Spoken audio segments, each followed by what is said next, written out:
Good morning, Taft. I've been asked to give the morning meeting this week, in part because one of the themes of the summer readings and our discussions this week, among others, has been grit. And I suppose that Ms. Valenti thought that, well, you know, here's a former Navy pilot who went to Top Gun and he must know something about grit, and so let's ask Colin Farrar. And, you know, maybe there's a little bit of truth to that, and we'll go into some of the myth and the reality behind that notion and what my idea of grit is, and perhaps and hopefully what it means to all of us here. So my Navy experience.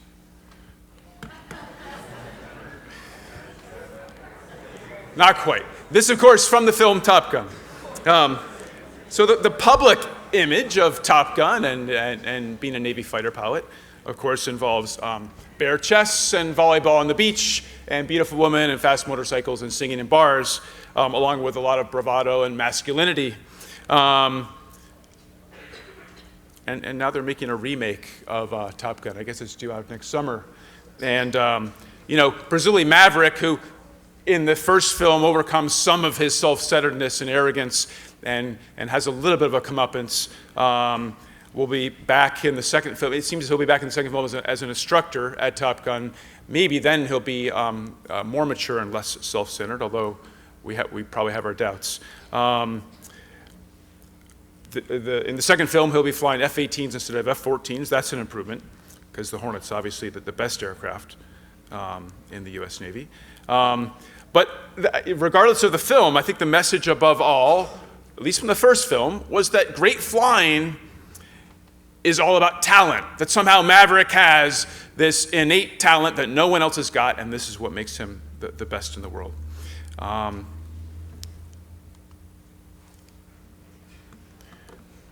Here's Tom Cruise, I guess the playbill for the second film. Before I move on to the real Top Gun, I just wanted to point out that although Tom Cruise is back in the second film, his first love interest, Kelly McGillis, is not.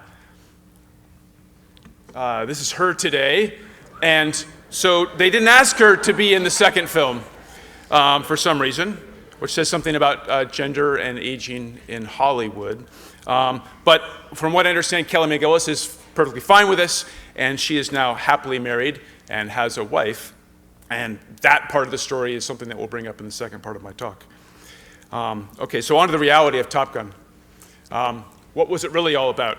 So not so much volleyball, not so much fast motorcycles and singing in bars, but to be honest, just a lot of hard work. For every hour you spend in the air, there are about 10 that are spent studying, preparing, briefing, and debriefing. It's long days. It's not about one victory after the other or who's the best pilot. It's about utter professionalism, and it's about learning as much as you can in 6 weeks so that you can take back the very best and the latest in tactics and knowledge to your squadron and teach your fellow pilots and make everyone stronger. It is, however, fantastic flying. In fact, the real flying at Top Gun is infinitely more dynamic, more challenging, and more rewarding than what you see in the film, which, to be honest, is kind of lame. So would I do it again? Absolutely. I get asked this question all the time. If you could go back and do you miss flying?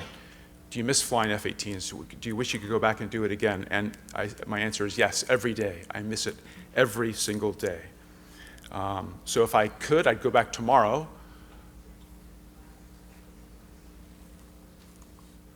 But one thing I wouldn't change is I wouldn't go turn my wife in for a younger model.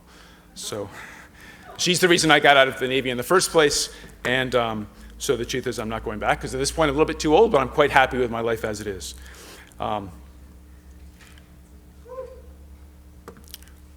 Okay, so what are we here to talk about today? We're here to talk about this topic right here, grit. And what does this have to do with Top Gun? Well, first of all, grit. The educator Angela Duckworth, who has spoken here at Taft, brought the term grit into our educational parlance.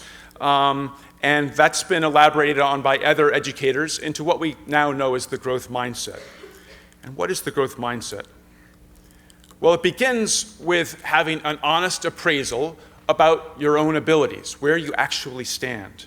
Not like Maverick, where you would like to believe that you stand in terms of your abilities. And so this part of the process is humbling.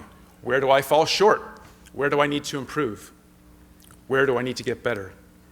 But then the next step is belief, an inner confidence in your own potential, your potential to become better, to become excellent with practice.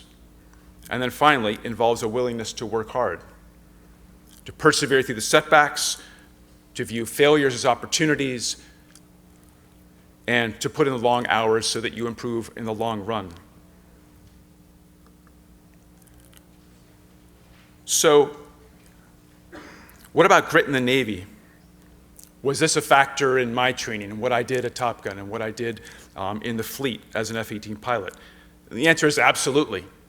First of all, just to get to that class in Top Gun the first time I went through as a student, like Maverick did, it took about 6 years of Navy flying, 3 years in the training command, where every single flight, every single day is graded.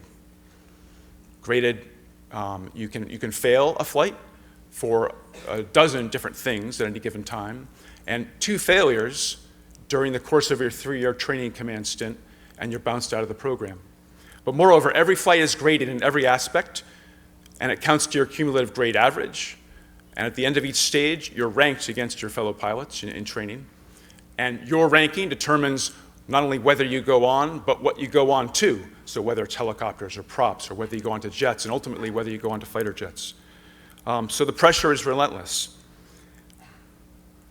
It continues in the fleet.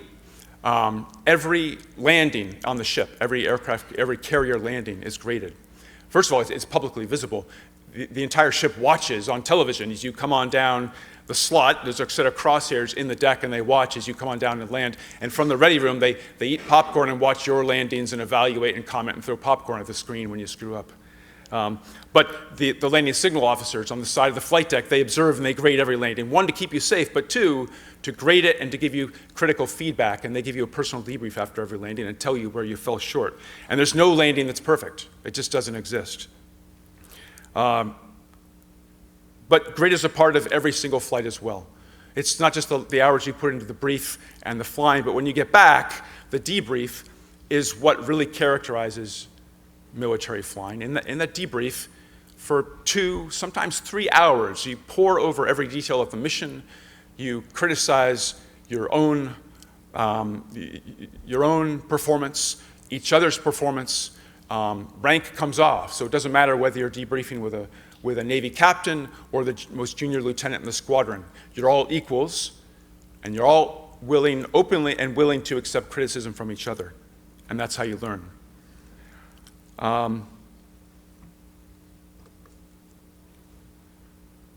And so that typifies, or that epitomizes grit in the Navy. It's a part of not just how you not how you carry yourself through your profession, but how you become an excellent pilot. So what about grit at Taft? Are there any parallels? I would say absolutely. You all do this every single day. Faced with tough assignments, what do? You talk with your teachers. You read past comments on your papers. You assess your own strengths and weaknesses. And then, believing in your own potential, you do extra problems, you rewrite a paper, you visit the math lab, you quiz yourself on Quizlet. And with sustained effort and resilience and a willingness to improve, you grow stronger, more capable, and more successful every day. This happens for hundreds of students each and every day at Taft. So maybe you're thinking now that you say to me, you make it sound so easy, Mr. Farrar, but sometimes I'm just so stressed out. And I hear you. I want to tell you about a Navy pilot, Willie Driscoll.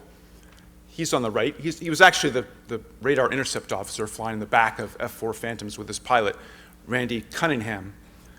But Willie Driscoll was an amazing aviator.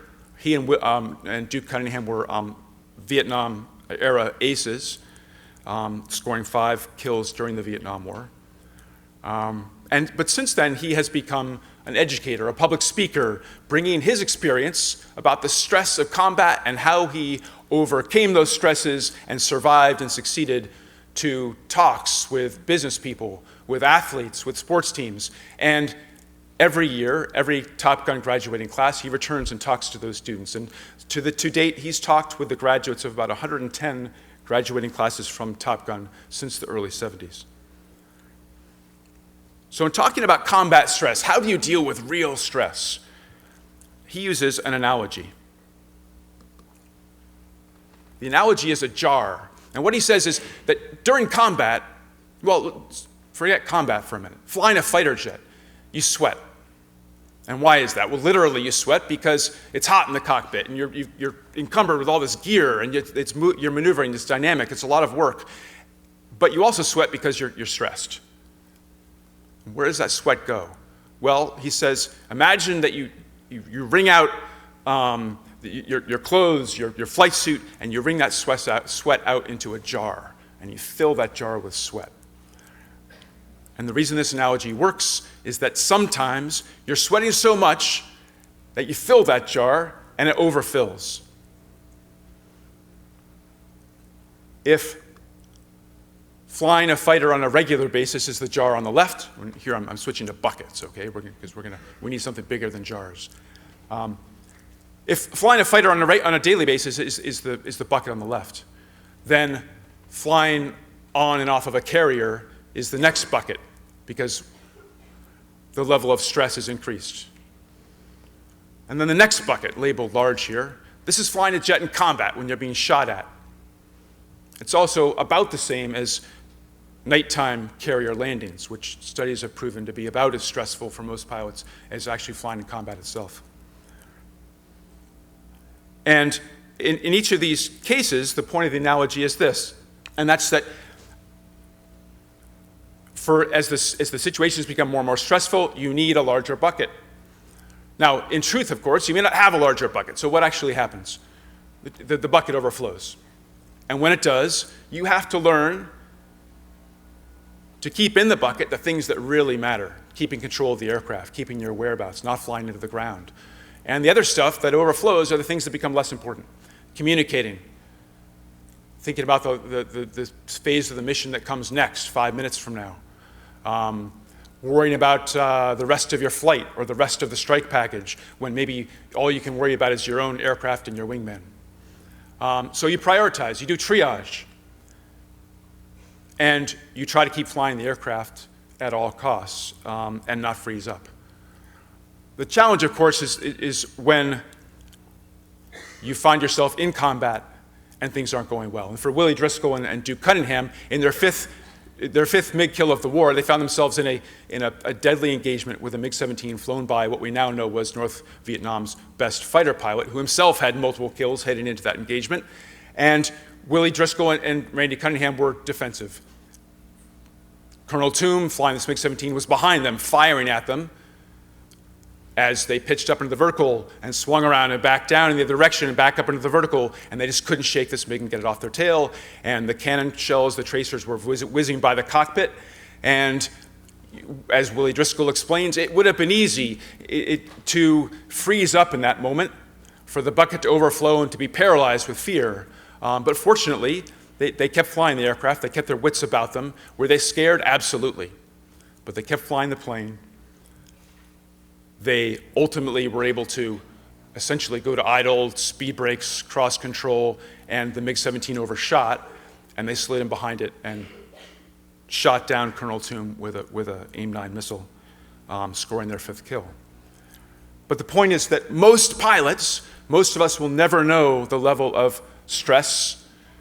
We'll never have as much sweat as Duke and Willie had on that day. We'll never need that extra large bucket all the way at the right. Still, there's something we can learn from all of this, because the size of the bucket is not fixed. The growth mindset teaches us that through training, through practice, through learning, we can increase the size of our buckets. The growth mindset says we can develop a bigger bucket and we can improve our capacity to cope with stress and work and life so that inevitably when those super stressful times come, even if it's not combat, we're that better prepared. Okay, so how does this work out in real life? I've never been in combat like Willie Driscoll was. I've been shot at by ground fire, but it was nothing like having a MiG parked behind me with cannon shells whizzing over the cockpit. But here's a stressful story of mine. That was my first couple of weeks in my fleet squadron. After finishing F-18 training, I got to my squadron, Strike Fighter Squadron 81, and we were preparing to deploy overseas to the Mediterranean and the Persian Gulf. And so I was the new guy in the squadron, the youngest. We were no longer sort of doing simple daytime operations. It wasn't simple training flights. It was a dynamic environment. We were in the Caribbean. We were carrying live ordnance. We're dropping bombs on the target in Vieques, Puerto Rico, day and night. The seas were running large. There's a swell. The decks were moving around. It was a dynamic environment, and I was struggling simply to get aboard safely. My landings just weren't that good. They were kind of rough around the edges, and this was worrying the landing signals officers, the LSOs, who were debriefing me after the landings. And as you can imagine from this photo, it's not as though I was hitting the flight deck, but there's not that much of a margin for error between a perfect landing, as you see here, and one that's uncomfortably close to the edge of the ship. The hook to ramp distance is about 14 feet from the bottom of that aircraft to the deck as you cross over at about 170 miles an hour when you're landing. So with each debrief, the LSOs would talk to me, they'd give me the comments in the grade, and then they were supportive, they were positive, they were encouraging, but they were making very clear that I needed to get my act together or else I wasn't going to last in the squadron. I'd be sent back for remedial training back in Florida. And let's be honest, the Navy doesn't have much use for fighter pilots who can't safely get aboard ships. And if you can't figure it out, then you're done and you have to leave flying forever. So the stress was real for me. What did I do? Well, I listened to the LSOs, I reviewed the tapes, I assessed my mistakes, and figured out what I was doing wrong. And then, believing in myself, I rehearsed in my mind every aspect of every landing, thinking through what altitude to be at what phases in the turn, what angle I'd cross the wake out, how to roll it out in center line, what kind of power responses am I making through the entire landing profile. When I got behind close to the ship, encountering the turbulence, the burble as we call it, that comes off of the island that causes the wings to rock and causes the aircraft to drop just as you're approaching the ramp, I learned to anticipate that what would happen under different conditions and different winds and how much power I'd have to add preemptively. And the short of it is, in about a week or two after the LSOs were most concerned, I began to figure it out. By the end of that training period, my landings were solid. They weren't bad. By the end of my first deployment overseas, I finished as the top hook, meaning the pilot with the best landing grades of the approximately 100 pilots in the air wing on the ship. Now, I'm not saying that to brag, but I'm saying that to point out that for me, I believe the growth mindset worked. It didn't come because of natural talent. It didn't become because I was just naturally good in the first place. It came because I set that goal and worked at it. I made it my own. I pursued it with passion. But there's another thing to remember here too, and that's that I'm eternally grateful to my fellow pilots, to my skipper, for giving me the time, for the tolerance, to allow me the time to figure it out, and to those who encouraged me along the way, who helped me, the landing signal officers, my fellow pilots. So every Taftie has or will experience not just average stress on a day-to-day basis, but moments of exceptional stress. And I mean every Taftie in this auditorium. You're not looking at a mirror here. This is, but the point of this slide is each of you will, if you haven't already, experience times of exceptional stress. What will that look like? Or why? Sorry, I lost my page here.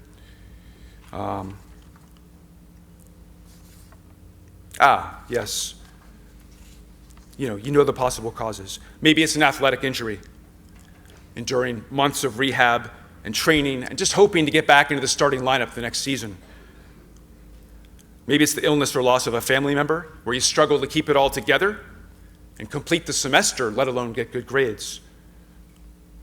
Or maybe it's not quite that life-challenging of event, but still, it's a time of stress. Seniors,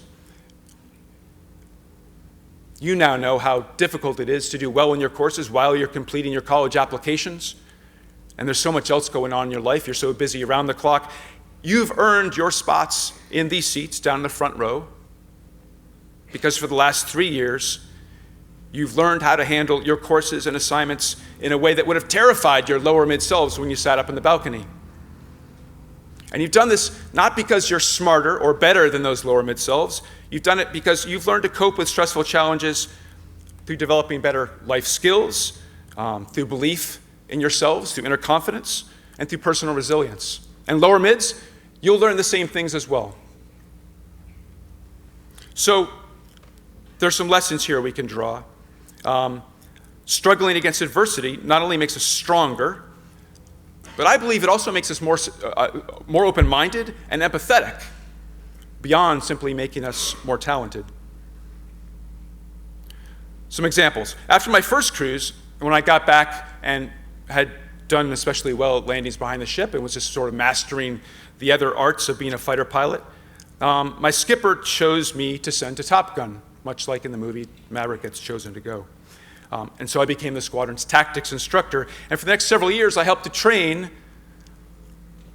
the pilots in our squadron and then in other squadrons in tactics, going back to Top Gun a second time to be a Top Gun tactics instructor. And this was a great privilege, and it was status. It got you this nice patch on your jacket, the Top Gun patch. But above all, it meant a special opportunity and a burden to train the next generation.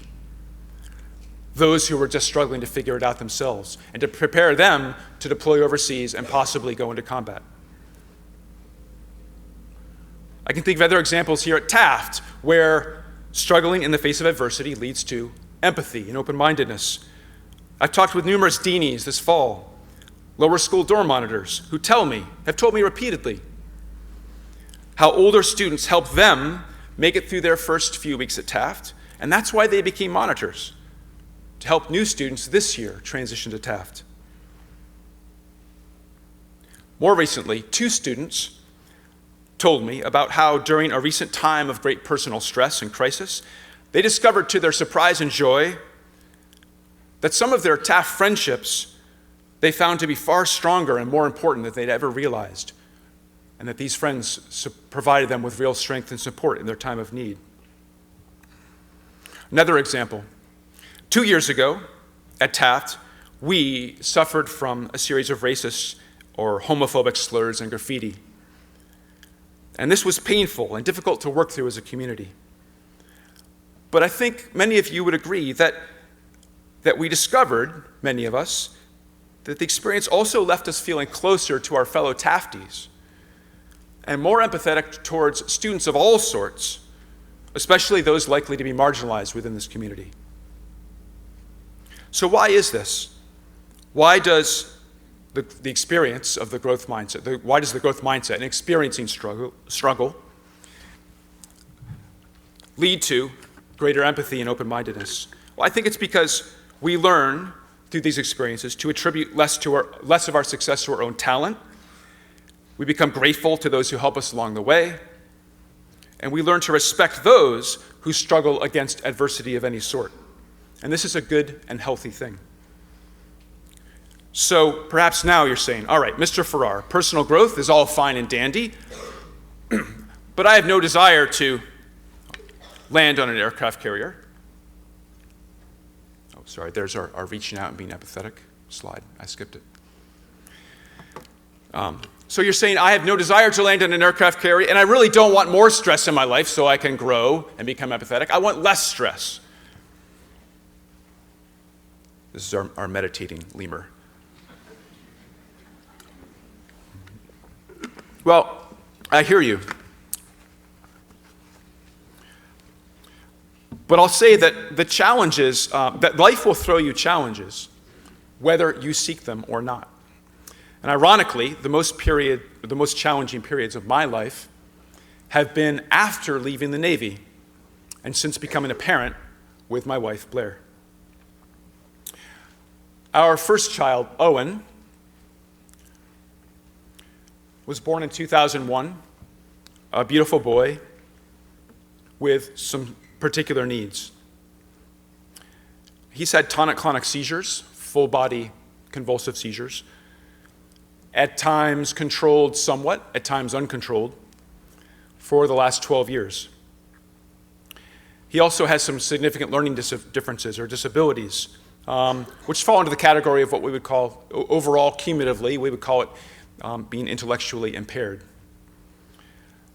And it's deceptive because Owen looks like a normal kid. He even looks like a privileged kid, a lucky boy, and in many ways he is. But he's also challenged. School for Owen through elementary and up through junior high school was simply miserable. It didn't work. He could find no way to succeed or please his teachers. He had no self-esteem, and he had few or no friends by junior high. This was challenging for Blair and me also. I had to learn to adjust to life at a slower pace with different priorities. I had to go from living my life at 800 miles an hour and being in control and being good at what I did, being a perfectionist, to simply being happy with getting out the door by mid-morning, or being happy if Owen was able to read a part of a book at age 12 that his sister had read at age 6. Now, it's hard for any parent to watch their child suffer. But for us, it was all too easy to imagine the worst case on a regular basis. We dreaded Owen's next seizure, wondering if he might not survive. And we feared what lay in his future. Above all, we feared that he would never know real friendship and genuine love. And this brought feelings to us of guilt and stress. And we were cognizant of the fact that of the statistics, the marriages of parents with special needs children often suffer, and divorce rates are significantly higher. In 2014, we undertook a temporary solution. We left Taft to homeschool our children and live on a sailboat for 2 years. Now, the stories of our travels, that's a story for another time. But what I can tell you now is that it worked.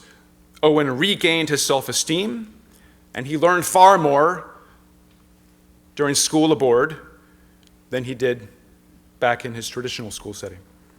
And during our time away, we found a consultant who found us a wonderful school where Owen is now enrolled. He's a senior, and he has friends, and he is happy.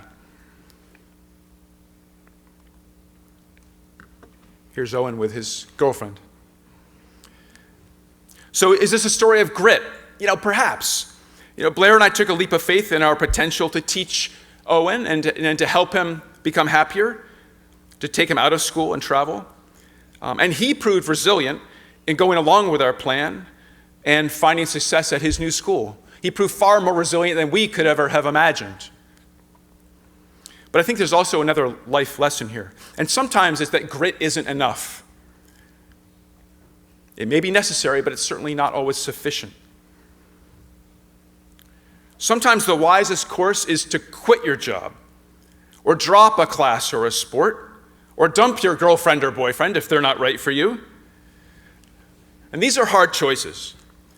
But we should remember that the purpose of grit and the growth mindset is long-term personal growth, not self-flagellation or the relentless pursuit of someone else's dreams or a successful career.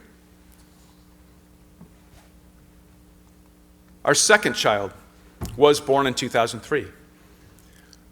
A beautiful little girl named Megan, who, as of 2016, is now an amazing teenage transgender boy named Max. Now, first things first, I'm not, by introducing my children one after the other, I do not mean to draw an equivalency between our two kids, meaning I'm not suggesting that being transgender is anything akin to having a psychological problem or illness or a seizure disorder. Also, the good news. Max is now an excellent student at the gunnery, a wonderful actor, a musician, and a community leader. He has friends, and by and large, he has the school community's explicit and public support of him as a young transgender man. But Max faces challenges. As a transgender boy, Max faces struggles not unlike his brothers. Not the seizure disorders, but he faces harassment, challenging social dynamics, personal doubts, and anxiety. And it's been challenging for Blair and me too. Despite our earnest desire to be tolerant, open-minded, loving parents, the experience hasn't been easy. Why is this? I'm not entirely sure. It's hard to put into words, but I can think of some questions, some possibilities. Is it difficult for Blair and me because our lives are simply different than what we envisioned for so many years? In other words, we had a lot invested in our little girl, not just in pronouns and a name, but also years of memories and aspirations. And now those have shifted. Or is it just emotional attachment? Max, for example, doesn't want pictures of his dead self on the walls of our home, and I understand that rationally. So we have no family photos pre-2016. But while I understand it up here, it's difficult for me because I loved that little girl as sure as I love my son now. And I don't think of her as dead. So, is it hard for Blair and me because we're transphobic? Max has asked us about, or has said he wants to undergo hormone treatments and surgery. And I understand where Max is coming from, and I understand it rationally. But my paternal instinct is to be protective and to take things slowly. So these things are difficult. I don't have clear answers, but what I can tell you is where I stand regarding both of my kids. First, I'll trust that you'll recognize these 3 points, which I plagiarized openly from Angela Duckworth. We accept our children, and we love them simply for who they are. 2, we believe in their ability to realize their potential, whatever it might be, for school, work, self-sufficient living, and for life. And 3, we naturally support our children and love them, but we'll also allow them to work hard and sometimes to struggle as a necessary part of learning and growing. So, in short, our children's lives and our roles as parents are guided by the growth mindset.